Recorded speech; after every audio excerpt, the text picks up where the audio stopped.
إن الحمد لله نحمده ونستعينه ونستغفره ونعوذ بالله من شرور أنفسنا ومن سيئات أعمالنا من يهده الله فلا مضل له ومن يضلله فلا هادي له وأشهد أن لا إله إلا الله وحده لا شريك له وأشهد أن محمدا عبده ورسوله أما بعد فإن خير الحديث كتاب الله وخير الهدي هدي محمد صلى الله عليه وسلم وشر الأمور محدثاتها وكل محدثة بدعة وكل بدعة ضلالة وكل ضلالة في النار.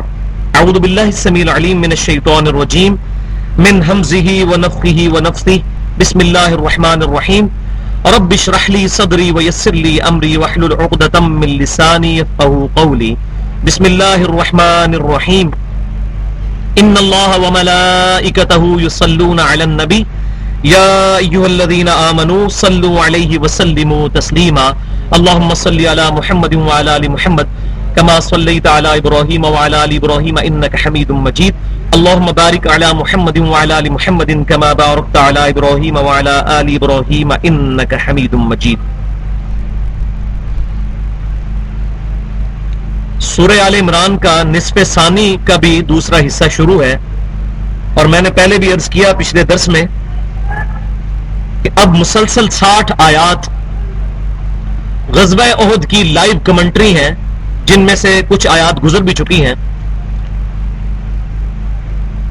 اور یہ 6 رکوع مکمل غزوہ احد کے حالات پر اور غزوہ احد کے درمیان اس دوران نبی صلی اللہ علیہ وسلم کے صحابہ کرام علیہم رضوان سے جو ڈسپلن کی خلاف ورزی ہوئی اس کی اصلاح کے طور پر اس میں آیات آئیں، تاکہ مسلمان مستقبل میں اپنا ڈسپلن لوز نہ کریں، اور مستقبل میں آنے والی بڑی بڑی فتوحات سیدنا عمر کے دور میں اور سیدنا عثمان غنی رضی اللہ تعالی عنہم اجمعین کے دور میں آنے والی ہیں، اس میں لوگوں کے لیے اصلاح کا پہلو صحابہ کرام علیہم رضوان کے لیے بالخصوص اور قیامت تک کے لیے امت کے لیے موجود رہے.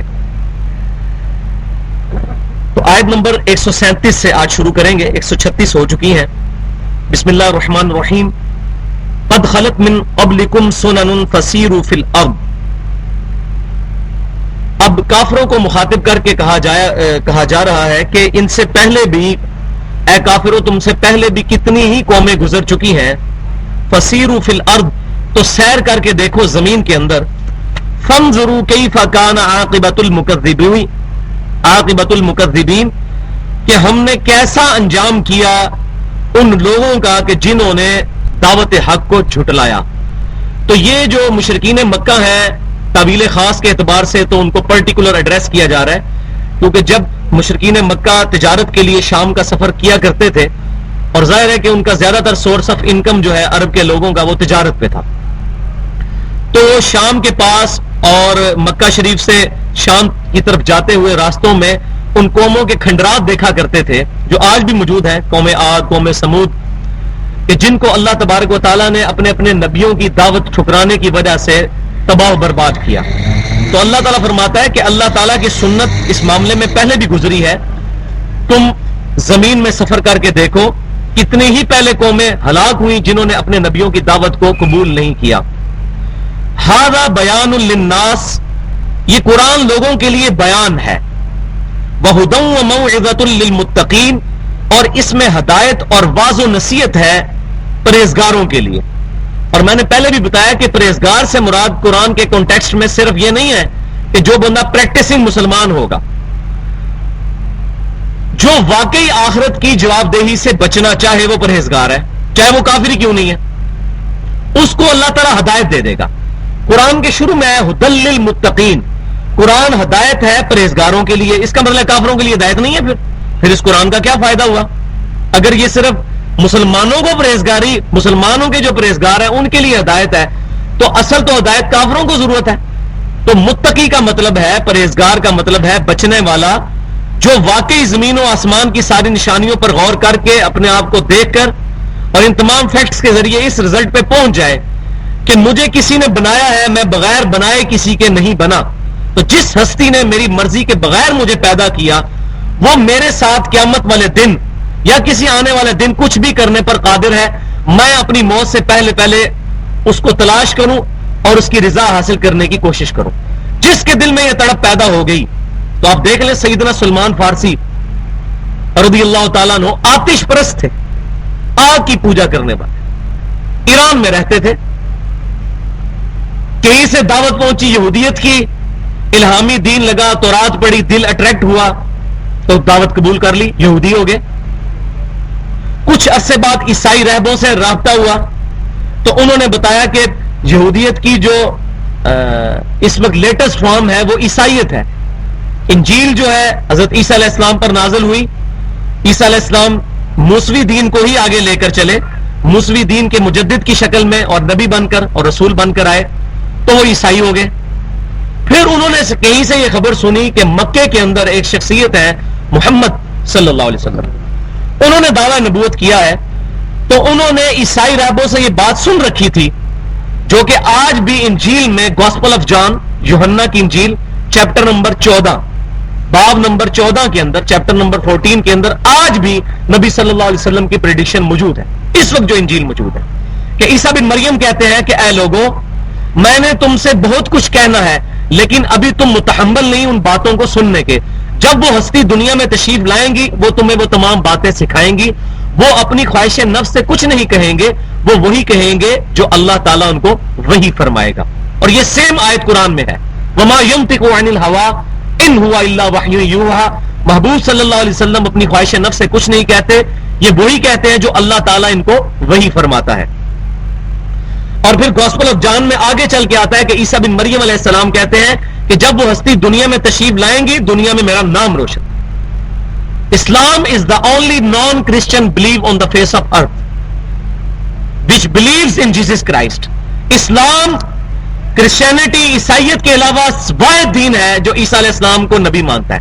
یہودی تو ان کو دجال اور غلط الزنا کہتے ہیں نعوذ باللہ، ہندوازم کے ماننے والے لوگ عیسیٰ بن مریم کو نہیں مانتے، پارسی نہیں مانتے، سکھ نہیں مانتے۔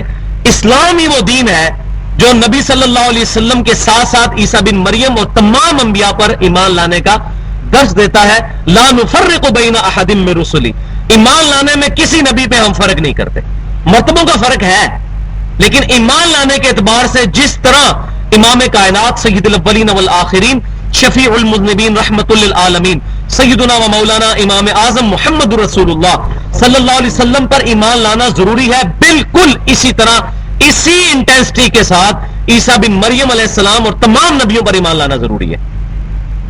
اور قربان جائیں آپ صلی اللہ علیہ وسلم کی مبارک تعلیمات کے کہ آج 2.25 ارب عیسائیوں نے نبی صلی اللہ علیہ وسلم کے خلاف کارٹون بنائے یا کارٹون بنانے والوں کو سپورٹ کیا، لیکن کسی ایک مسلمان نے بھی یہ نہیں کہا کہ تم ہمارے نبی کا کارٹون بناتے ہو ہم تمہارے نبی کا بنائیں گے، نہیں۔ یہ تعلیمات ہے نبی صلی اللہ علیہ وسلم کی کہ تمام پروفٹس کا ادب اور احترام، کیونکہ دین کھڑا ہے انبیاء کے اوپر، انبیاء کی توہین ہوگی تو دین کا جنازہ نکل جائے گا۔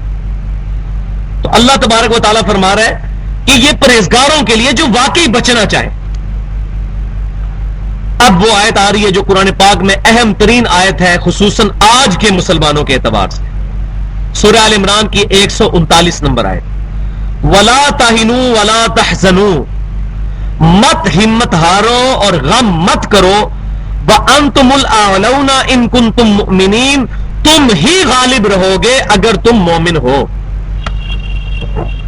تعویل خاص کے اعتبار سے تو یہ صحابہ کرام کو اس وقت تسلی دی گئی، ظاہر ہے کہ تازہ تازہ زخم لگا تھا، غزوہ بدر میں واضح فتح کے بعد، غزوہ احد میں بھی واضح فتح کے بعد چند صحابہ کرام کی اجتہادی غلطی کی وجہ سے فتح شکست میں بدل گئی، اور انصار کا تو کوئی گھر ایسا نہیں تھا جہاں کوئی میت نہ پڑی ہو، سارے کے سارے انصار میں کسی کا بھائی فوت ہوا تو کسی کا بیٹا فوت ہوا تو کسی کا باپ، پورا کا پورا مدینہ شریف جو ہے وہ غم کی فضا کے اندر تھا۔ اس وقت اللہ تعالیٰ مسلمانوں کو تسلی دے رہا ہے، ولا تہنوا، مت ہمت ہارو، ولا تحزنوا، غم نہ کرو، جو ہو گیا وہ ہو گیا، وانتم الاعلون، اور تم ہی اعلیٰ رہو گے، تم ہی کامیاب ہوگے، ان کنتم مؤمنین، اگر تم واقعی سچے مومن بن جاؤ تو تمہاری ہی سربلندی ہوگی۔ یہ آج بھی ہے، آج بھی اگر ہم سچے مؤمن بن جائیں تو ہم غالب ہیں کفار کے اوپر۔ اس کا مطلب ہے کہ ہمارے ایمان میں کمزوری ہے جس کی وجہ سے آج کافر یہود و نصارہ مسلمانوں پر غالب ہے۔ ولا تہنوا، مت ہمت ہارو، ولا تحزنوا، اور مت غم کرو، وانتم الاعلون، اور تم ہی غالب رہو گے، ان کنتم مؤمنین، اگر تم مومن ہو۔ مومن ہو تو پھر مومن ہی، یہ ساری کی ساری دنیا اللہ تبارک و تعالیٰ انہی مومنین کی وجہ سے چلا رہا ہے۔ صحیح بخاری میں حدیث ہے کہ اللہ کے نیک بندوں کی وجہ سے اللہ تعالیٰ پوری دنیا میں لوگوں کو رزق دیتا ہے، ان کے وسیلے سے نہیں، یہ جو لفظ غلط استعمال کرتے ہیں، ان کی وجہ سے۔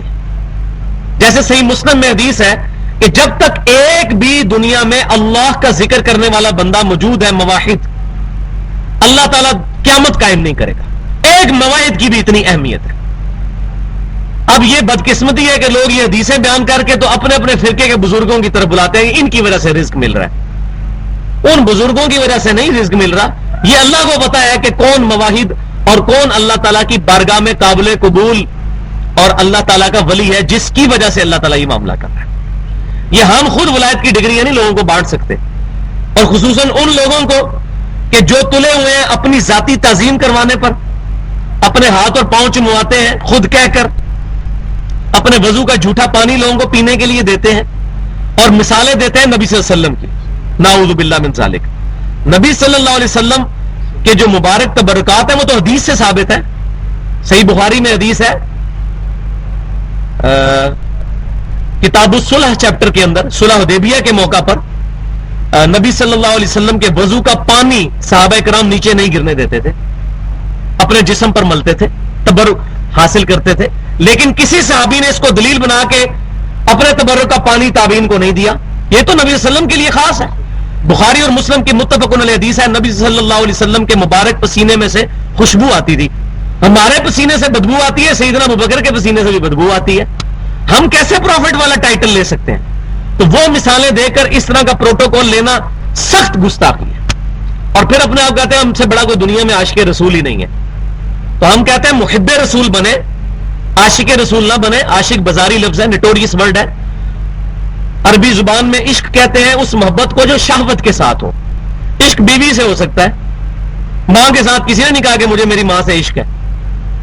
محبت، نبی صلی اللہ علیہ وسلم کا پکا محب وہ ہے جو آپ صلی اللہ علیہ وسلم کی تعلیمات پر عمل کرنے والا ہے۔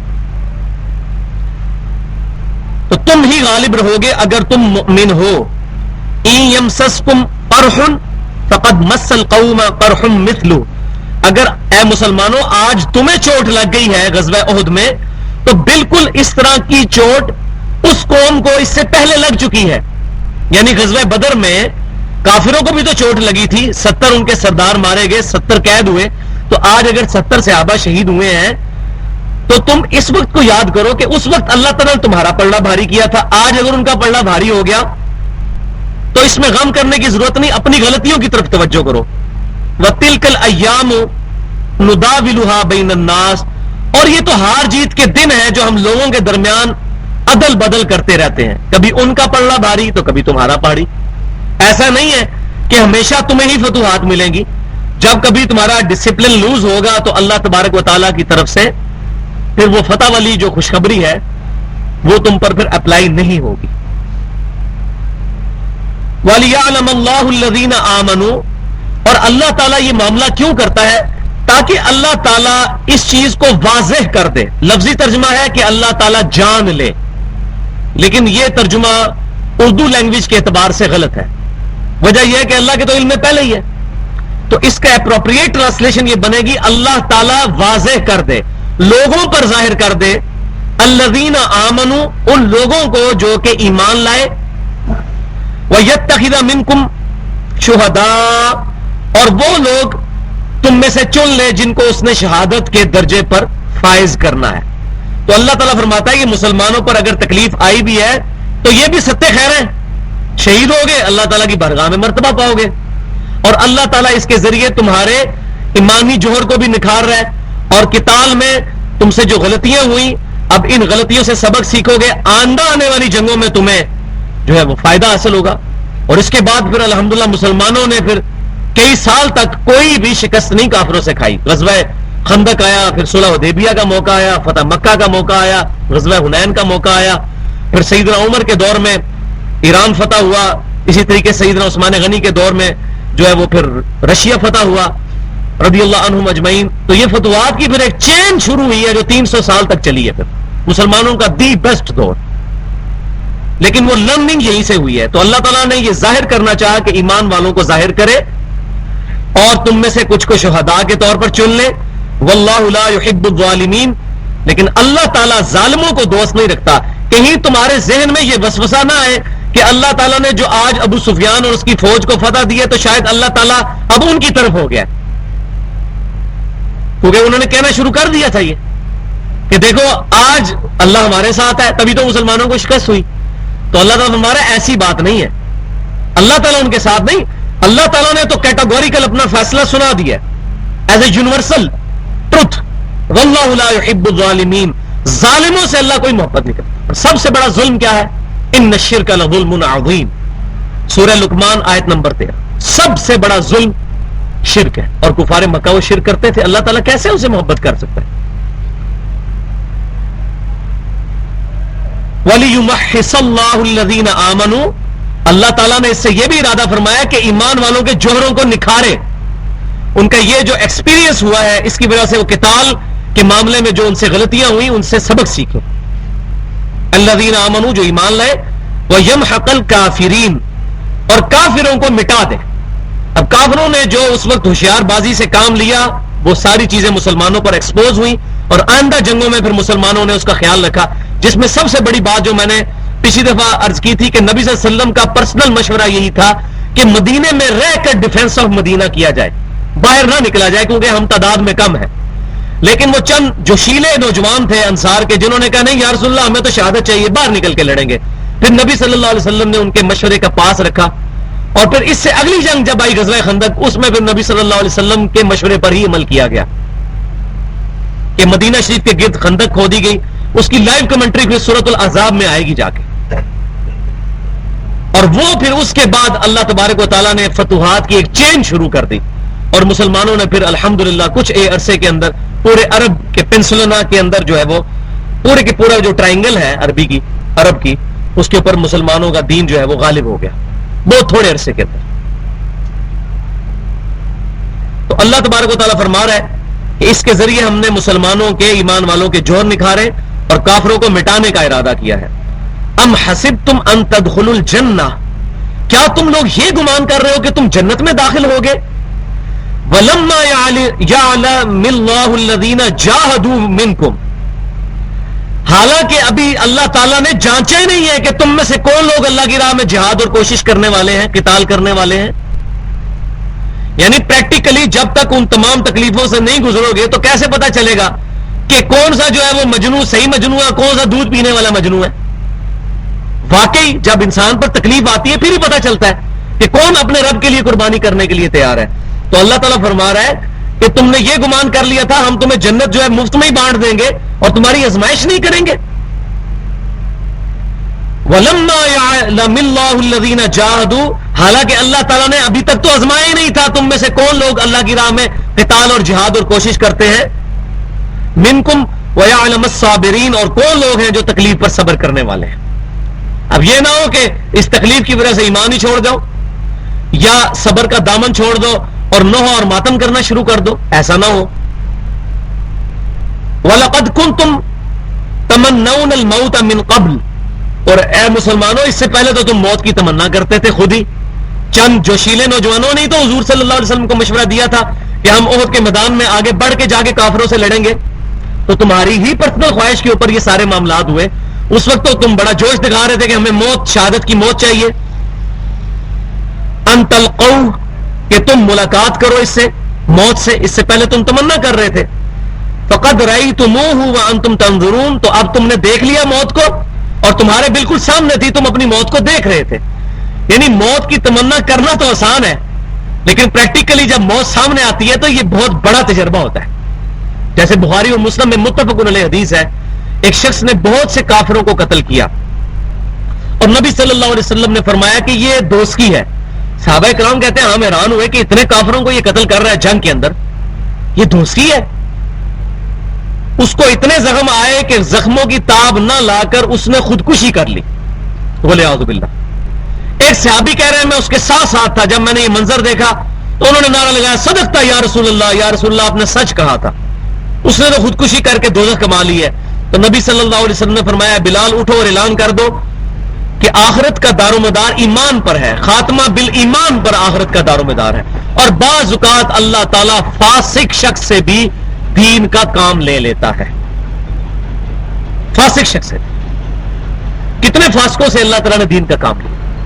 حجاج بن یوسف دیکھ لیں، جامع ترمذی میں موجود ہے 1,20,000 لوگوں کو اس نے قتل کروایا تھا نہ حق۔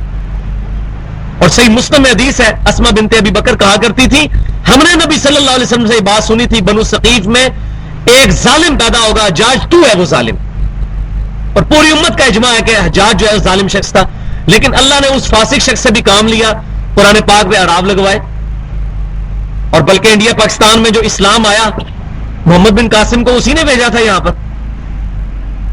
تو اللہ تبارک و تعالیٰ چاہے تو فاسق شخص سے بھی دین کا کام لے سکتا ہے۔ تو اللہ تعالیٰ فرما رہا ہے یہ موت اتنی آسان نہیں ہے، دیکھ لو جب موت سامنے آئی ہے تو اس وقت کتنی مشکل ہوتی ہے، کیونکہ جان تو ہر شخص کو عزیز ہے۔ اب وہ کرٹیکل ترین آیت آ رہی ہے قرآن پاک میں، جو اللہ تبارک و تعالیٰ نے نبی صلی اللہ علیہ وسلم کی شہادت کی جب افواہ پھیل گئی تو اس موقع کو ذکر کرتے ہوئے ارشاد فرمایا۔ بھائی اس کو بند کر دیجیے موبائل کو، موبائل اگر کسی نے سننا تو پیچھے چلے جایا کریں، کیونکہ پھر میں ڈسٹرب ہو جاتا ہوں گفتگو کرتے ہوئے۔ تو نبی صلی اللہ علیہ وسلم کا میں نے پچھلی دفعہ بھی بتایا تھا کہ صحیح بخاری اور مسلم متفقن علیہ حدیث ہے کہ نبی صلی اللہ علیہ وسلم کو غزوہ احد کے دوران جب چوٹ لگی تو آپ کے 4 دانت مبارک شہید ہوئے اور خون کا فوارہ چھوٹا، آپ صلی اللہ علیہ وسلم زخموں کی تاب نہ لا کر بے ہوش ہو گئے اور خون رکنے کا نام ہی نہیں لیتا تھا۔ پھر نبی صلی اللہ علیہ وآلہ وسلم کے لیے سیدنا علی رضی اللہ تعالیٰ عنہ اور سیدہ فاطمہ رضی اللہ تعالیٰ عنہا نے ایک چٹائی کاٹن کی جو ہے وہ جلائی، اس کی راکھ آپ صلی اللہ علیہ وسلم کے زخم مبارک پر رکھی اور اس کی وجہ سے پھر خون رکا۔ یہ صحیح بخاری اور مسلم میں متفقن علیہ حدیث موجود ہے۔ تو آپ صلی اللہ علیہ وسلم کو جب اس قدر زخم آیا تو اس زخم میں آپ صلی اللہ علیہ وسلم جب زمین پر تشریف لے آئے تو یہ افواہ پھیل گئی کہ نبی صلی اللہ علیہ وسلم شہید ہو گئے ہیں۔ تو کئی صحابہ کرام نے اپنی تلواریں پھینک دی کہ اب نبی صلی اللہ علیہ وسلم ہی شہید ہو گیا تو ہم نے آگے کیا جنگ لڑنی ہے۔ حوصلے مسلمانوں کے پست ہو گئے، حتیٰ کہ پھر جب اطلاع آئی کہ نہیں نبی صلی اللہ علیہ وسلم خیریت سے ہیں اور نبی صلی اللہ علیہ وسلم نے پھر خود آواز بلند کی، وہ آگے آئے گا کہ نبی صلی اللہ علیہ وسلم خود پکار رہے تھے لوگوں کو آؤ جنگ کی طرف، آؤ کافروں کے خلاف قتال کے لیے۔ صحیح بخاری میں آتا ہے صرف 12 بندے حضور کے ساتھ رہ گئے تھے، 700 کے لشکر میں سے صرف 12 بندے، باقی سب کے سب اس دہشت کی وجہ سے ایسی افراتفری پھیلی کہ بھاگ گئے، اور پھر اللہ تعالیٰ نے ان کو معاف بھی کیا ہے صحابہ اکرام کو۔ آج چند رافضی جو ہیں صحابہ اکرام کے گستاخ انہی چیزوں کو لے کے کہتے ہیں صحابہ تو جنگ میں بھاگ گئے تھے، تو وہ اس میں کوئی شک نہیں کہ بھاگ گئے تھے، اور موت کی تلخی بڑی سخت ہوتی ہے، لیکن اللہ تعالیٰ قرآن پاک میں ابھی آئیں گی آیات، اللہ نے فرمایا ہم نے تمہیں معاف کر دیا۔ تو اللہ تعالیٰ نے جب معاف کر دیا تو ہم 1400 سال کے بعد ان کی کلاس لینے والے کون ہوتے ہیں اپنا ایمان برباد کرنے والے؟ تو وہ آگے چل کے آ رہا ہے۔ تو یہ وہ کرٹیکل آیت ہے جس میں غزوہ احد میں نبی صلی اللہ علیہ وسلم کی شہادت کی خبر جب مشہور ہوئی تو اس پر تبصرہ ہے وما محمد الا رسول، اور محمد صلی اللہ علیہ وسلم تو نہیں مگر ایک رسول ہی، وہ خدا تو ہے نہیں ہے کہ ان کو موت نہ آئے، ایک رسول ہے، اور ان سے پہلے بھی جتنے انبیاء دنیا میں آئے انہوں نے دنیا سے جانا ہی تھا۔ قد خلت من قبلہ الرسل، ان سے پہلے بھی کتنے رسول گزرے ہیں۔ افا ان ماتا، اگر آپ صلی اللہ علیہ وسلم فوت ہو جائیں، او قتل انقلبتم علی اعقابکم، یا وہ جنگ میں قتل کر دیے جائیں، شہید کر دیے جائیں، تو کیا تم اپنے قدموں کے بل پیٹھ پھیر کر بھاگ جاؤ گے؟ تم نے نبی صلی اللہ علیہ وسلم کے لیے کوئی جنگ کرنی ہے؟ تم تو اپنی آخرت کے لیے اللہ کے حضور اپنی کامیابی کے لیے کفار کے خلاف لڑ رہے ہو، نبی صلی اللہ علیہ وسلم کے لیے تو نہیں لڑ رہے ہو۔ آپ صلی اللہ علیہ وسلم نے تو تمہیں رائے ہدایت دکھائی، ان کا تو فرض پورا ہو گیا۔ آپ صلی اللہ علیہ وسلم کے لیے نہیں، اپنی آخرت کے لیے نبی صلی اللہ علیہ وسلم کی اتباع کر رہے ہو یا اللہ تبارک و تعالیٰ کی اطاعت کر رہے ہو اپنی آخرت کے لیے۔ آپ صلی اللہ علیہ وسلم کے لیے کوئی ذاتی نفع تو نہیں پہنچا رہے ہو تم۔ تو نبی صلی اللہ علیہ وسلم ایک رسول ہی ہے، اگر وہ ان سے پہلے بھی کئی رسول گزرے، اگر وہ فوت ہو جائیں یا جنگ میں شہید کر دیے جائیں تو کیا تم اپنے قدموں پر الٹے پھر جاؤ گے؟ وَمَن يَنْقَلِبْ عَلَىٰ عَقِبَيْهِ، جو کوئی بھی پھر دین سے الٹے قدم پھر گیا، فَلَن يَضُرَّ اللَّهُ شَيْئًا، اللہ کا کوئی نقصان نہیں کر سکے گا، اللہ محتاج نہیں ہے تمہارا، لیکن کیا ہوگا؟ وَسَيَجْزِي اللَّهُ الشَّاكِرِينَ، اللہ تعالیٰ شکر گزاروں کو، اللہ کے فرمانبردار بندوں کو جزا دے گا۔ جو پیٹ پھیر کے بھاگ جائیں گے، اپنا نقصان کر لیں گے، اللہ کا نقصان تو نہیں کریں گے، اور جو ثابت قدم رہیں گے قتال میں، اللہ تعالیٰ ان کو جزا دے گا۔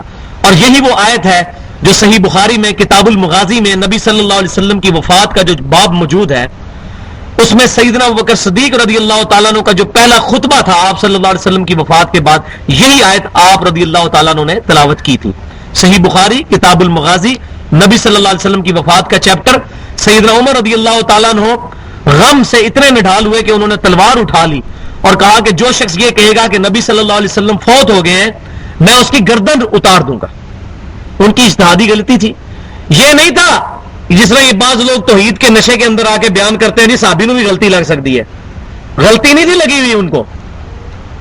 آپ کو مجھے پتا ہے کہ ہر بندے کو موت آنی ہے، تو حضرت عمر کو نہیں تھا پتا کہ حضور بھی فوت ہو سکتے ہیں؟ تو ان کو غلطی یہ لگی تھی کہ ابھی نبی صلی اللہ علیہ وسلم کی وفات کا وقت نہیں آیا، کیونکہ آپ صلی اللہ علیہ وسلم نے فرمایا تھا کہ ان قریب روم بھی فتح ہوگا، ایران بھی فتح ہوگا، میرے امتی فلاں فلاں جگہ تک پہنچ جائیں گے۔ تو وہ یہ سوچنے لگے کہ ابھی تو یہ ساری فتوحات ہوئی نہیں ہے، تو نبی صلی اللہ علیہ وسلم پہلے کیسے فوت ہو گئے؟ یہ وہ سوچ رہے تھے، یہ نہیں تھا کہ ان کو یہ تھا کہ نبی صلی اللہ علیہ وسلم فوت نہیں ہو سکتے۔ تو ایسا نہیں تھا، یہ تو مجھے آپ کو نہیں پتا، مطلب اس طرح کی غلطی لگ سکتی، تو ان کو کیسے غلطی لگ گئی؟ تو یہ ان کی اجتہادی غلطی جو ہے وہ کسی حد تک جسٹیفائی تھی، کیونکہ نبی صلی اللہ علیہ وسلم نے واضح طور پہ تو یہ بات ارشاد نہیں فرمائی تھی کہ یہ میری زندگی میں ہوگا یا میری وفات کے بعد ہوگا۔ تو حضرت عمر یہی سمجھتے تھے کہ حضور کی زندگی میں ہوگا، لیکن وہ معاملات حضرت عمر کی دور خلافت اور سیدنا عثمان غنی رضی اللہ تعالیٰ کے دور خلافت میں جا کے وہ پریڈکشنز جو ہیں وہ پوری ہوئیں۔ تو سیدنا عمر نے تلوار اٹھا لی کہ میں اس شخص کو قتل کر دوں گا جس نے یہ کہا کہ نبی صلی اللہ علیہ وسلم فوت ہو گئے۔ اب کون حضرت عمر کے پیچھے لگے، ان کو سمجھائے۔ اب سب لوگ جمگٹا بنا کر، بخاری کے الفاظ ہیں، حضرت عمر کے گرد جمع ہیں اور آپ کی بات سن رہے ہیں۔ اتنے میں سیدنا ابوبکر صدیق رضی اللہ تعالیٰ عنہ آئے، آپ رضی اللہ تعالیٰ عنہ نبی صلی اللہ علیہ وسلم کے مبارک حجرے میں گئے، حضرت عائشہ کے حجرے میں گئے، نبی صلی اللہ علیہ وسلم کے چہرہ مبارک سے چادر ہٹائی، کفن مبارک، آپ صلی اللہ علیہ وسلم کے ماتھے پر بوسہ دیا اور کہا کہ اے اللہ کے رسول، اللہ تعالیٰ آپ پر دو موتیں جمع نہیں کرے گا۔ اس سے یہ بات بھی ثابت ہوئی کہ حضور کو وفات کے بعد بھی یا رسول اللہ کہا جا سکتا ہے اگر نبی صلی اللہ علیہ وسلم سامنے موجود ہو۔ اور اسی کو دلیل بنا کے میرا اجتہاد ہے کہ عبداللہ بن عمر جب قبر رسول پر جاتے تھے تو مصنف ابن ابی شیبہ میں صحیح سند کے ساتھ جو اثر موجود ہے، الموطا امام مالک میں، سنن بہیقی میں، کہ قبر رسول پر جا کے کہتے تھے السلام علیکہ یا رسول اللہ۔ نبی صلی اللہ علیہ وسلم کی روح مبارک تو جنت الفردوس میں، آپ کا جسم مبارک قبر کے اندر ہے۔ تو یہ اسی پر وہ اجتہاد کرتے ہوں گے، کیونکہ سیدنا ابوبکر صدیق نے بھی رسول اللہ کو کہا تھا اے اللہ کے رسول، آپ پر اللہ تعالیٰ دو موتیں جمع نہیں کرے گا، حالانکہ آپ کی روح مبارک تو نکل چکی تھی۔ یہ بہت کریٹیکل پوائنٹ ہے جو میں نے بڑے علماء کو بتایا اور انہوں نے اپریشیٹ کیا، اس سے پہلے کسی نے یہ بات پوائنٹ آؤٹ نہیں کی۔ تو سیدنا عمر رضی اللہ تعالیٰ، سیدنا ابوبکر صدیق رضی اللہ تعالیٰ نے بوسہ دیا، اور پھر آپ رضی اللہ تعالیٰ عنہ کو اللہ نے ہمت دی، باہر آئے مسجد نبوی میں آ کر سیدنا عمر کو دیکھا کہ انہوں نے جمگٹا اکٹھا کیا ہوا ہے اور لوگوں کو کہہ رہے ہیں تلوار اٹھا کے کہ جو کہے گا نبی صلی اللہ علیہ وسلم فوت ہو گئے میں اس کی گردن اتار دوں گا۔ تو سیدنا ابوبکر صدیق رضی اللہ تعالیٰ عنہ سیدھے گئے ممبر پر اور انہوں نے کہا کہ لوگوں عمر کو اس کے حال پر چھوڑ دو۔ اب چونکہ سیدنا ابوبکر صدیق رضی اللہ تعالیٰ عنہ کی پرسنل رسپیکٹ صحابہ کرام میں سب سے زیادہ تھی، آپ کے علاوہ کوئی اور شخص وہاں خطبہ دیتا تو شاید لوگ متوجہ نہ ہوتے۔ تو جب سیدنا ابوبکر صدیق کو لوگوں نے دیکھا کہ وہ ممبر پر کھڑے ہیں تو سیدنا عمر کو اکیلا چھوڑ کر سیدنا ابوبکر صدیق رضی اللہ تعالیٰ عنہ کی طرف متوجہ ہوئے۔ تو سیدنا ابوبکر صدیق رضی اللہ تعالیٰ عنہ نے خطبہ دیا اور پہلی بات یہی کی کہ لوگوں، جو شخص محمد صلی اللہ علیہ وسلم کی عبادت کرتا تھا وہ جان لے کہ محمد صلی اللہ علیہ وسلم فوت ہو چکے ہیں، اور جو کوئی اللہ کی عبادت کرتا ہے وہ جان لے کہ اللہ تعالیٰ کو کبھی موت نہیں آئے گی، وہ ہمیشہ زندہ رہنے والا اور سب کو قائم رکھنے والا ہے۔ اور آپ نے صرف بات نہیں کی پھر امت کو درس دیا کہ میری بات بھی نہ مانو جب تک میں قرآن اور حدیث سے دلیل پیش نہ کروں. تو اپنے دلیل پر پھر آپ نے یہ قرآن کی آیت اس وقت تلاوت کی, وما محمد الا رسول, محمد صلی اللہ علیہ وسلم تو نہیں مگر ایک رسول ہی, قد خلت من قبلہ الرسل, ان سے پہلے کئی رسول گزر چکے ہیں, افإن مات, اگر ان کو موت آ جائے یا یہ جنگ میں شہید کر دیے جائیں تو کیا تم دین سے الٹے قدم پھر جاؤ گے؟ صحابہ کرام کہتے ہیں اللہ کی قسم ہمیں لگا کہ یہ ہم آیت پہلی دفعہ سن رہے ہیں, یہ آیت ہم سے اوور لک ہو چکی بھی تھی, اور حضرت ابوبکر صدیق کو اللہ تعالیٰ نے استقامت دی, انہوں نے یہ آیت پڑھی, اور دیکھیں یہ آیت نازل تو ہوئی تھی غزوہ احد کے کانٹیکسٹ میں, لیکن اس کی ضرورت کہاں پر پڑی. اور جب یہ آیت تلاوت کی تو سیدنا عمر کہتے ہیں کہ پھر میری ٹانگیں میرے جسم کا وزن نہیں اٹھا سکے. یہ تو آج ہم گستاخ ہیں کہ ہمیں بتا دیا جاتا ہے بخاری مسلم میں نبی صلی اللہ علیہ وسلم کی نماز کا طریقہ یہ لکھا ہے, ہم کہتے ہیں نہیں جی ہم تو حنفی ہیں ہم اس طرح پڑھیں گے, ہم تو شافعی ہیں ہم اس طرح پڑھیں گے, ہم تو مالکی ہیں ہم اس طرح پڑھیں گے. ہماری ٹانگیں ہمارا بوجھ بھی اٹھاتی ہیں اور ہماری زبان گستاخیوں پہ بھی اتر آتی ہے کہ ہم کیا کریں, بخاری مسلم میں لکھا ہوا ہے. اور سیدنا عمر کہتے ہیں کہ میری ٹانگیں میرا بوجھ نہیں اٹھا سکی, دھڑام سے گر پڑے آیت سن کر. اور آگے الفاظ ہیں بخاری کے کہ سیدنا عمر رضی اللہ تعالیٰ عنہ جب گر پڑے تو صحابہ کرام کہتے ہیں کہ ہم ایک دوسرے کو بار بار یہی آیت سناتے تھے, وما محمد الا رسول قد خلت من قبلہ رسل, تاکہ ہمیں یقین آ جائے کہ نبی صلی اللہ علیہ وسلم اب دنیا سے تشریف لے گئے. اور پھر سیدنا ابوبکر صدیق رضی اللہ تعالیٰ عنہ نے یہ آیت بھی تلاوت کی سورہ الزمر کی, انک میت وانہم میتون, یہ بھی صحیح بخاری میں دوسرے چیپٹر کے اندر موجود ہے. کیا نبی صلی اللہ علیہ وسلم آپ کو بھی موت آنی ہے, اور یہ جو کافر آپ کے خلاف کھڑے ہیں ان کو بھی موت آنی ہے, پھر قیامت والے دن آپ لوگ آپس میں جھگڑو گے, اللہ تعالیٰ تمہارے درمیان فیصلہ کر دے گا. تو نبی صلی اللہ علیہ وسلم کی شہادت کی خبر افواہ پر یہ آیت نازل ہوئی, تو اللہ تعالیٰ نے فرمایا جو کوئی دین چھوڑ دے گا اپنا ہی نقصان کرے گا, اللہ کا کچھ نہیں بگاڑے گا, ثابت قدم رہنے والوں کو اللہ تعالیٰ جزا عطا فرمائے گا. اب اللہ تعالیٰ مزید ایک عقیدہ کلیئر فرما رہا ہے یہاں پر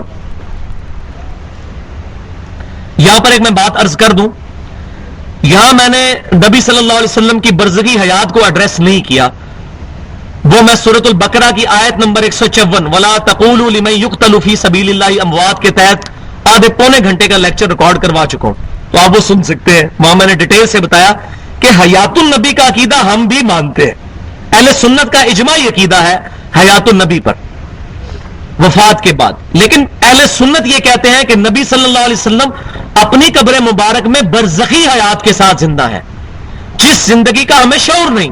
جبکہ اہل بدعت یہ کہتے ہیں کہ نبی صلی اللہ علیہ وسلم دنیا کی سی زندگی قبر میں گزار رہے ہیں. تو یہ عقیدہ اہل سنت کا نہیں ہے. اہل سنت کہتے ہیں کہ آپ صلی اللہ علیہ وسلم برزخی حیات کے ساتھ, جس کا ہمیں شعور نہیں, اور جتنا شعور ہے کہ آپ کا جسم مبارک مدینہ شریف کی قبر میں ہے, آپ کی روح مبارک جنت الفردوس میں ہے. بخاری مسلم کی متفق علیہ حدیث ہے, نبی صلی اللہ علیہ وسلم کو خواب میں ایک محل دکھایا گیا, اور انبیاء کا خواب وحی الہی ہوتا ہے, اور جبرائیل علیہ السلام سے نبی صلی اللہ علیہ وسلم نے فرمایا اے جبرائیل مجھے چھوڑ دو میں اس محل میں داخل ہو جاؤں. تو جبرائیل علیہ السلام نے عرض کیا اے اللہ کے رسول ابھی آپ کے دنیا میں چند دن باقی ہیں, آپ اپنی دنیا کی زندگی گزار کر اسی محل میں آئیں گے جو جنت الفردوس میں ہے. تو آپ صلی اللہ علیہ وسلم جنت الفردوس میں آپ کی روح مبارک ہے, جسم مبارک بالکل صحیح سلامت حالت میں مدینہ شریف میں موجود ہے. ہم جب بھی صلاۃ و سلام پڑھتے ہیں نماز کے اندر پڑھتے ہیں یا قبر پر جا کر, اللہ تعالیٰ ہمارا سلام نبی صلی اللہ علیہ وسلم تک پہنچا دیتا ہے. تو مزید حیات النبی کے عقیدے میں کسی کو انٹرسٹ ہو تو وہ والا لیکچر سن لے. تو اب یہاں عقیدہ کلیئر ہو رہا ہے, وما کان لنفس ان تموت الا باذن اللہ, اور کسی نفس کے لیے بھی یہ ممکن ہی نہیں ہے کہ اس کو موت آ جائے مگر اللہ کے اذن سے. یہ نہیں ہو سکتا کہ اللہ تعالیٰ کسی کی حفاظت کر رہا ہے, اللہ تعالیٰ نے اپنا دین مکمل کروانا ہے اور اس سے پہلے پہلے نبی صلی اللہ علیہ وسلم کو موت آ جائے, ایسا ہو ہی نہیں سکتا. اللہ کے اذن کے بغیر تو ہو ہی نہیں سکتا. ساری کائنات بھی مل کر نبی صلی اللہ علیہ وسلم کے خلاف پراپوگنڈا کرتی, آپ جب تک دین مکمل نہ کر لیتے آپ کی جان کو کوئی بھی ختم نہیں کر سکتا تھا. تو اللہ تعالیٰ ہمارا ہے کہ ہمارے اذن کے بغیر کسی کو موت نہیں آ سکتی. کتابم مؤجلہ, اور موت جو مقررہ وقت پہ لکھی ہوئی ہے, کسی کی موت کوئی نہیں ٹال سکتا جب آ جائے گی تو, اور جس کی آئی نہیں ہے اس کی کوئی موت لا نہیں سکتا. وَمَن يُرِدْ ثَوَابَ الدُّنْيَا نُؤْتِيهِ مِنْهَا، جو کوئی شخص دنیا کا فائدہ چاہے گا ہم اس کو دنیا میں سے دے دیں گے. وَمَن يُرِدْ ثَوَابَ الْآخِرَةِ، اور جو کوئی آخرت کے ثواب کا طالب ہوگا نُؤْتِيهِ مِنْهَا، ہم اس کو پھر آخرت میں سے دیں گے.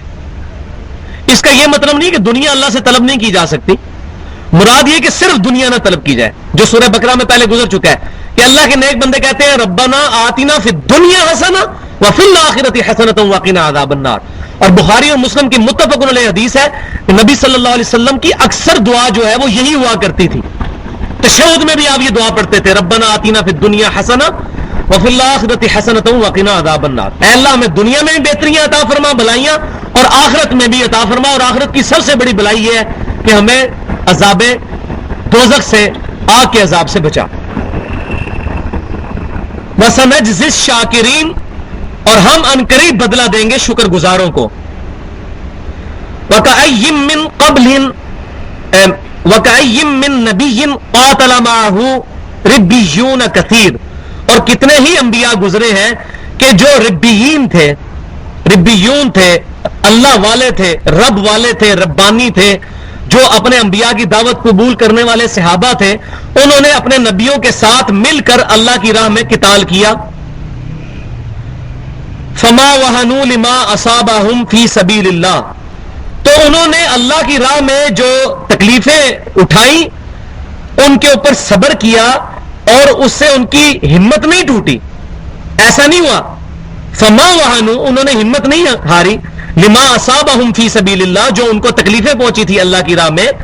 وما ضعفوا وما استکانوا، اور نہ انہوں نے کمزوری دکھائی اور نہ ہار مانی.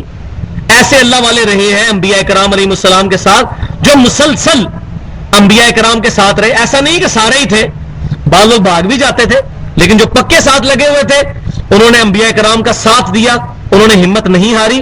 واللہ یحب الصابرین، اور اللہ تعالیٰ صبر کرنے والوں کے ساتھ ہے.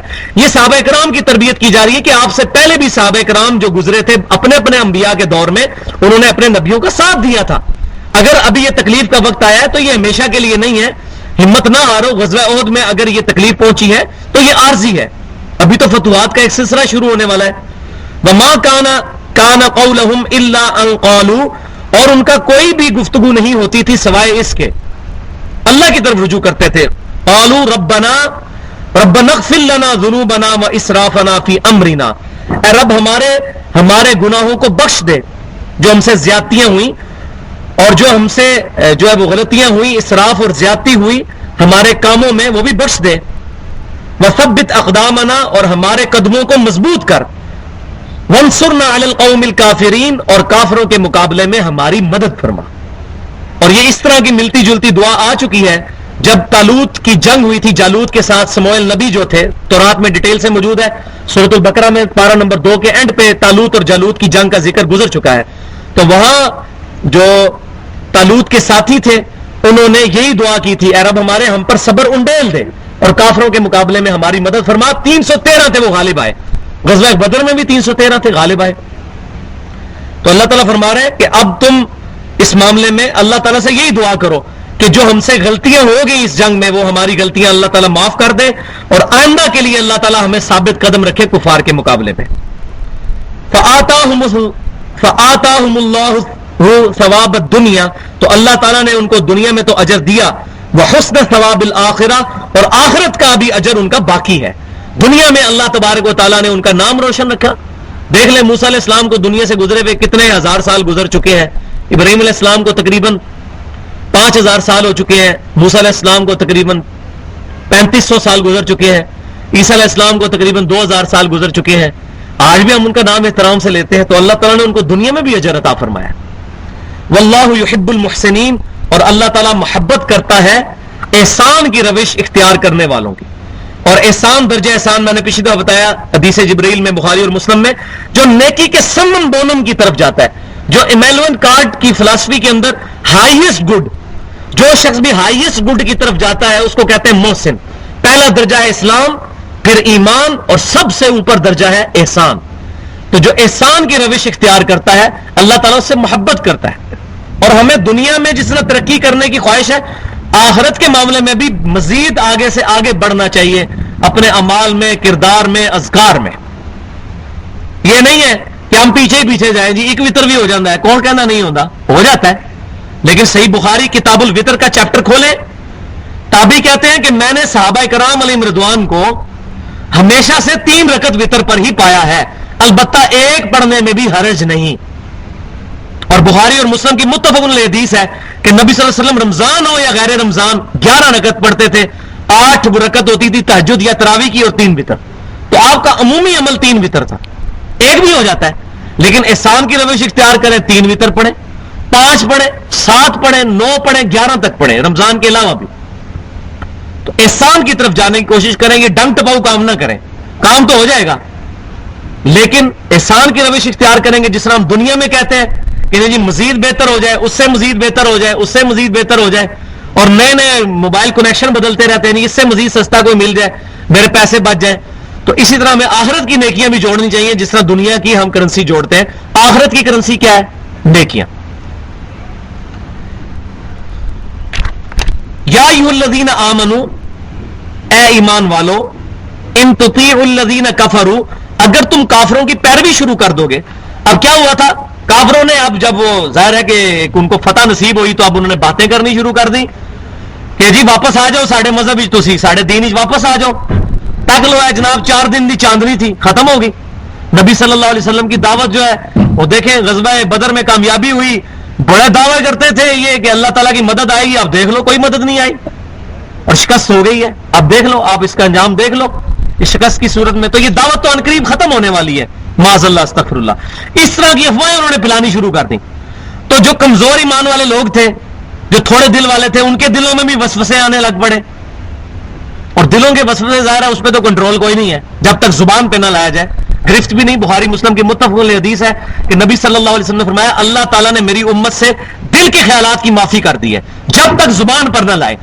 اس طرح نماز میں بعض اوقات برے خیالات آتے ہیں، ان پہ کوئی گرفت نہیں ہے جب تک زبان پر نہ لایا جائے. یہ خاص اس امت کے لیے اللہ تعالیٰ کی مہربانی ہے. تو اللہ تعالیٰ نے ان مسلمانوں جن کے دلوں میں یہ وسوسے آئے کہ باقی یار دیکھو رسول اللہ صلی اللہ علیہ وسلم کے بھی داد مبارک شہید ہو گئے، اللہ کی مدد کیوں نہیں آئی، اللہ تعالیٰ نے اپنے نبی کی حفاظت کیوں نہیں کی، کیوں آخر ایسا ہو گیا، تو یہ وسوسے آنے شروع ہوئے. تو اللہ تعالیٰ فرما رہا ہے اے ایمان والو اگر تم پیروی کرو گے ان کافروں کی باتوں کی، ان کی افواہوں کی، یردوکم علی اعقابکم، یہ تو تمہیں تمہارے قدموں سے الٹا پھیر دیں گے، دوبارہ کفر کی طرف لے جائیں گے. فتنقلبوا خاسرین، اور تم خسارے والے ہو جاؤ گے اگر تم پلٹ گئے کفر کی طرف. والیاذ باللہ. بل اللہ مولاکم، بلکہ اللہ تمہارا مددگار ہے، تمہارا دوست ہے، تمہارا مشکل کشا ہے. وہو خیر الناصرین، اور وہ سب سے بڑھ کر مدد کرنے والا ہے. جب اللہ تعالیٰ تمہارا مولا ہے تو اب تم ان باتوں کی پرواہ نہ کرو. یہ ٹائم کے لیے تھا، فار ٹائم بینگ تھا، تھوڑے سے وقت کے لیے تکلیف آئی. انشاءاللہ آگے فتوحات آئیں گی. اور کیا آئیں گی؟ سنلقی فی قلوب الذین کفروا الرعب، ان قریب ہم کافروں کے دلوں میں رعب ڈال دیں گے تمہارا. اور ڈال دیا، اسی وقت ڈال دیا، ایسا رعب ڈالا. حالانکہ نبی صلی اللہ علیہ وسلم اور صحابہ کرام ایسی پوزیشن میں تھے کہ اس وقت وہ تھوڑی سی ہمت کرتے تو شاید رزلٹ کوئی اور ورسٹ ہو جاتے، لیکن ایسا اللہ نے ان کے دلوں میں رعب ڈالا کہ وہ وہاں سے چلے گئے. بس ٹھیک ہے ہم نے بدلہ لے لیا، واپس چلے گئے. اور راستے میں انہوں نے ارادہ کر لیا تھا کہ واپس آ کے مکمل طور پہ ان کو ختم کر دیں، لیکن اللہ تعالیٰ نے ان کے دلوں میں رعب ڈالا. اور وہ اس طرح کہ نبی صلی اللہ علیہ وسلم 60-70 کا لشکر لے کے ان کے پیچھے گئے، 7-8 میل تک ان کی پھر پیچھا کیا. ان کو جب گرد اڑتی ہوئی نظر آئی تو وہ پھر بھاگ گئے. اور بخاری اور مسلم کی متفق علیہ حدیث ہے کہ نبی صلی اللہ علیہ وسلم نے فرمایا اللہ تعالیٰ نے مجھے 6 ایسی خصوصیات عطا فرمائی ہیں جو مجھ سے پہلے کسی نبی کو نہیں دی. بعض روایتوں میں 5، بعض میں 6. ان میں سے ایک خصوصیت یہ ہے کہ پوری زمین میرے لیے پاک کر دی گئی، کہیں بھی کو نماز میرا امتی پڑھ سکتا ہے، مجھ پہ ختم نبوت کیا گیا. اس میں ایک یہ بھی ہے جس کا ذکر قرآن میں ہے، 1 مہینے کے رعب سے اللہ نے میری مدد کی. اس کا مطلب کیا ہے کہ میری فوج 1 مہینے دور ہو تو کافروں کے دل پہ اس کا رعب پڑ جائے گا.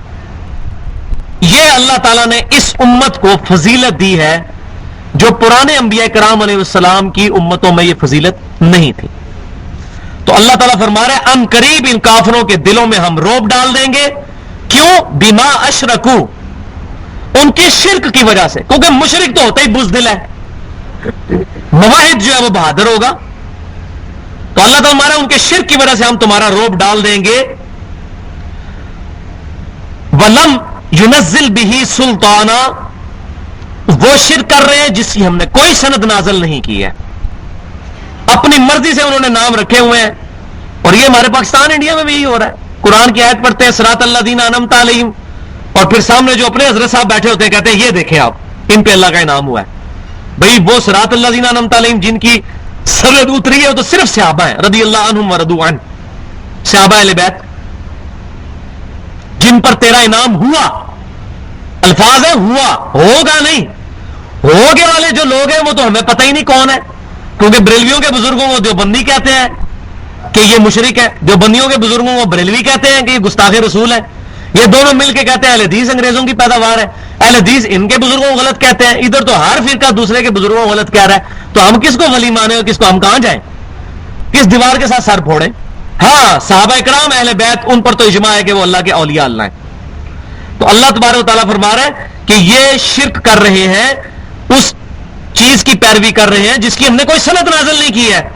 وَمَأْوَاهُ النَّارُ, ان کا ٹھکانہ ہے اب دوزخ کی آگ.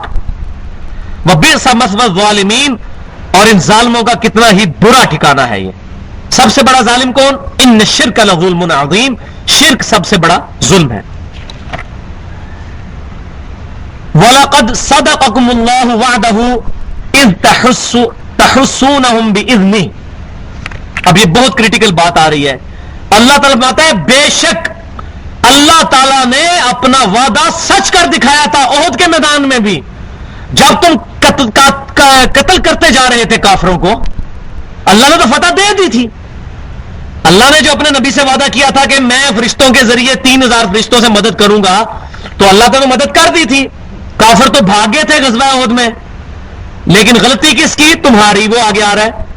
تو یہ کسی کے دل میں یہ وسوسہ نہ ہے کہ اللہ کی مدد تو آئی نہیں, مدد تو آئی تھی. یا مسلمانوں یاد کرو, اللہ نے اپنا وعدہ سچ کر دکھایا تھا غزوہ احد میں. اذ تحسونہم بإذنی, جب اللہ کے اذن کے ساتھ تم کافروں کو تحقیق کر رہے تھے. حتی, یہاں تک کہ وہ کریٹیکل موڑ آیا. اذا فشلتم وتنازعتم فی الامر, تم نے تھوڑا سا ڈھیلا پن اور ڈسپلن لوز کیا اور اپنے معاملے میں جھگڑ پڑے. وہ میں نے بتایا صحیح بخاری میں موجود ہے, عبداللہ بن جبیر رضی اللہ تعالیٰ عنہ کو نبی صلی اللہ علیہ وسلم نے 50 تیر اندازوں کے ساتھ احد پہاڑ کے سامنے چھوٹے سے ٹیلے پر, اس وقت بھی ٹیلا وہ موجود ہے الحمدللہ, میں نے زیارت کی ہے اس کی ٹیلے کی. احد پہاڑ اور اس ٹیلے کے درمیان ہی شہدائے احد کی قبریں بھی موجود ہیں. تو نبی صلی اللہ علیہ وسلم نے اس ٹیلے کے اوپر 50 تیر اندازوں کی سیدنا عبداللہ بن جبیر رضی اللہ تعالیٰ عنہ کی قیادت میں ڈیوٹی لگائی کہ تم یہ دیکھو کہ ہماری ٹکا بوٹیاں چیل کوے اٹھا کے لے گئے ہیں, جب تک میں حکم نہ دوں تم نے یہ درہ نہیں چھوڑنا. لیکن جب کافروں کی فوج بھاگنا شروع ہوئی تو 50 میں سے 35 صحابہ کرام نے یہ اجتہاد کر لیا کہ یہ تو شکست کی صورت میں تھا, اب تو فتح ہو چکی ہے. تو مال غنیمت سمیٹنے کے لیے درے سے اترے. سیدنا عبداللہ بن جبیر رضی اللہ تعالیٰ نے اور 15 صحابہ مزید ساتھ وہ نہیں اترے. وہ چیختے رہے کہ رسول اللہ صلی اللہ علیہ وسلم نے منع کیا ہے, جب تک آپ صلی اللہ علیہ وسلم کی اجازت نہ ہو ہم نے نہیں اترنا, نہیں اترنا, نہیں اترنا. لیکن وہ اتر گئے, اور وہ پچھلی دفعہ میں نے ڈیٹیل سے بتایا تھا. پھر خالد بن ولید جو کیولری کہتے ہیں انگلش میں, جو گھوڑوں کی جو سپہ سالار ہوتا ہے اس کو کہتے ہیں کیولری کا ہیڈ, انہوں نے یہ جب منظر دیکھا تو درے کے پچھلی طرف سے آ کے مسلمانوں کو سینڈوچ بنا دیا. ادھر بھی کافر اور مسلمان بیچ میں سینڈوچ بن گئے. اسی دوران نبی صلی اللہ علیہ وسلم کے بھی 4 دان مبارک شہید ہوئے اور وہ سارے کا سارا معاملہ ہوا. تو اللہ تعالیٰ ہمارا وعدہ آ چکا تھا. حتی اذا فشلتم, لیکن تم نے ڈسپلن لوز کیا, تھوڑی سی غلطی تم نے کی. وتنازعتم فی الامر, اور تم نے امر کے اندر جھگڑا کیا. نبی صلی اللہ علیہ وسلم کا واضح حکم تھا, اس میں تم نے رسول اللہ صلی اللہ علیہ وسلم کی وعصیتم, اور تم نے نافرمانی کر دی نبی صلی اللہ علیہ وسلم کی. اب میں ایک بڑا سخت جملہ بولنے لگا ہوں. اللہ کے محبوب صلی اللہ علیہ وسلم ان میں موجود تھے اور انہوں نے رسول اللہ کی نافرمانی کی صلی اللہ علیہ وسلم, تب بھی ان کو بینیفٹ نہیں ملا. ہونا تو چاہیے تھا اللہ تعالیٰ نبی صلی اللہ علیہ وسلم کی وجہ سے کہتا چلو حضور موجود ہے میں ان کی غلطی معاف کر دوں. لیکن دیکھ لیں ان کی غلطی کا خمیازہ نبی صلی اللہ علیہ وسلم کے دان مبارک بھی شہید ہوئے. آج اگر ہم رسول اللہ کی نافرمانی کریں، آج تو نبی صلی اللہ علیہ وسلم میں موجود بھی نہیں ہے، نہ ڈائریکٹ ہمارے اندر موجود ہے کہ ہمیں ان کی دعاؤں سے کوئی نفع پہنچے، تو ہم کیا سمجھتے ہیں کہ ہم اللہ تبارک و تعالیٰ کے عطاب سے بچ سکتے ہیں؟ یہ میں نے اجتہاداً مسئلہ اس میں سے نکالا ہے کہ نبی صلی اللہ علیہ وسلم وہاں موجود ہے اور صحابہ کرام نے رسول اللہ کی نافرمانی کی اور ان کو بھگتنا پڑی صحابہ کو، اور آج ہم یہ کام کریں، ہمیں نبی صلی اللہ علیہ وسلم کی واضح احادیث قرآن کی آیات دکھائی جائیں اور ہم اپنے اپنے فرقے چھوڑ کر کتاب و سنت کا منہج اختیار کرنے کے لیے تیار نہ ہو اور فرقوں کے اندر اپنے آپ کو بانٹ کے رکھیں، تو کتنا بڑا ظلم ہے، اور اسی لیے پیٹ رہے ہیں پوری دنیا کے اندر ہم لوگ۔ تو اللہ تعالیٰ فرماتا ہے من بعد ما اراکم ما تحبون، اس کے بعد کہ جب تم نے وہ چیز دیکھ لی تھی جو تمہیں بڑی محبوب ہے، یعنی تم نے اپنی جنگ کے اندر فتح دیکھ لی تھی، اس کے باوجود تم نے رسول اللہ صلی اللہ علیہ وسلم کی نافرمانی کی، ڈسپلن لوز کیا اور جھگڑا کیا آپس میں، اس کی وجہ سے تمہیں یہ شکست آ گئی۔ منکم من یرید الدنیا، تم میں سے کچھ لوگوں نے یہ ارادہ کیا کہ وہ دنیا طلبی کریں، مال غنیمت اکٹھا کرنا شروع کر دیا۔ ومنکم من یرید الآخرہ، اور کچھ لوگوں نے ارادہ کیا کہ وہ آخرت کو سمیٹیں، تو انہوں نے نبی صلی اللہ علیہ وسلم کی نافرمانی نہیں کی، اس درے سے نہیں ہٹے۔ ثم صرفکم عنہم لیبتلیکم، اور پھر اللہ تبارک و تعالیٰ نے ان کو پیچھے ہٹا دیا کہ وہ تمہارا تعاقب کر سکیں، یعنی اس کے باوجود اب ان کے پاس پوری فورس تھی، مسلمانوں کو کچل سکتے تھے، لیکن اللہ تعالیٰ نے تمہاری فیور کی کہ ان کو ان کے دلوں میں ایسا روب ڈالا کہ وہ تمہیں اسی طرح ان اٹینڈڈ چھوڑ کر بدلہ لے کر وہاں سے چلے گئے۔ یہ اللہ تبارک تعالیٰ نے تھوڑا بہت ان کے اوپر کرم فرمایا اس معاملے میں۔ وَلَقَدْ عَفَا عَنْكُمْ، یہ ہے وہ آیت، اور بے شک اللہ نے تمہیں معاف کر دیا۔ یہ لسنس ہے جو صحابہ کو مل گیا۔ اب کوئی شخص صحابہ کرام کی آج کی ڈیٹ میں کوئی رافضی گستاخی کرتا ہے غزوہ احد کے معاملے میں خصوصاً کہ صحابہ کرام رضوان حضور کو چھوڑ کر بھاگ گئے تھے، تو بھاگ گئے تھے ہم بھی مانتے ہیں، بخاری میں موجود ہے 12 صحابہ حضور کے ساتھ تھے، باقی سب بھاگ گئے تھے، ایسی دہشت پڑی تھی، حضور کی نافرمانی کا عتاب ان پر آیا تھا، لیکن پھر حضور نے ان کو آواز دی تو واپس آئے، اور پھر 70-80 کے قریب لوگ حضور کے گرد جمع ہوئے اور پھر معاملہ دوبارہ سیدھا ہوا۔ تو اللہ فرماتا ہے وَلَقَدْ عَفَاكُمْ، بے شک اللہ نے تمہیں معاف کر دیا، لیکن گستاخان صحابہ کو آج تک یقین نہیں آ رہا کہ صحابہ کرام کی معافی ہوئی ہے کہ نہیں۔ قرآن پڑھیں گے تو پتہ چلے گا نا۔ وَاللَّهُ ذُو فَضْلٍ عَلَى الْمُؤْمِنِينَ، اور اللہ تعالیٰ مومنوں پر فضل فرمانے والا ہے، مومنوں پر یہ اللہ تعالیٰ کا فضل ہوا ہے کہ اللہ تبارک و تعالیٰ نے ان کو ان کی غلطی معاف کر دی۔ یہاں میں وہ حدیث بھی بیان کرنا ضروری سمجھتا ہوں جو اس کانٹیکسٹ میں بڑی ضروری ہے۔ صحیح بخاری میں سیدنا عثمان غنی رضی اللہ تعالیٰ عنہ کے مناقب کے چیپٹر میں ایک حدیث ہے، اس کے بڑے خطرناک الفاظ ہیں کہ مصر سے ایک شخص حج کے ارادے سے مکہ شریف آیا اور اس نے کہا کہ تم میں سب سے بڑے عالم کون ہے، میں ان سے ملنا چاہتا ہوں۔ یہ صحیح بخاری کے اندر مناقب عثمان غنی رضی اللہ تعالیٰ عنہ کے چیپٹر میں حدیث موجود ہے۔ تو لوگوں نے کہا کہ ابن عمر سے ملیں آپ حج کے موقع پر، رجل صالح۔ تو عبداللہ بن عمر رضی اللہ تعالیٰ عنہ کے پاس وہ شخص آیا اور اس نے سوال کیا کہ اے عبداللہ بن عمر، مجھے یہ بتائیے کہ حضرت عثمان غنی میدان احد میں جنگ چھوڑ کر بھاگنے گئے تھے؟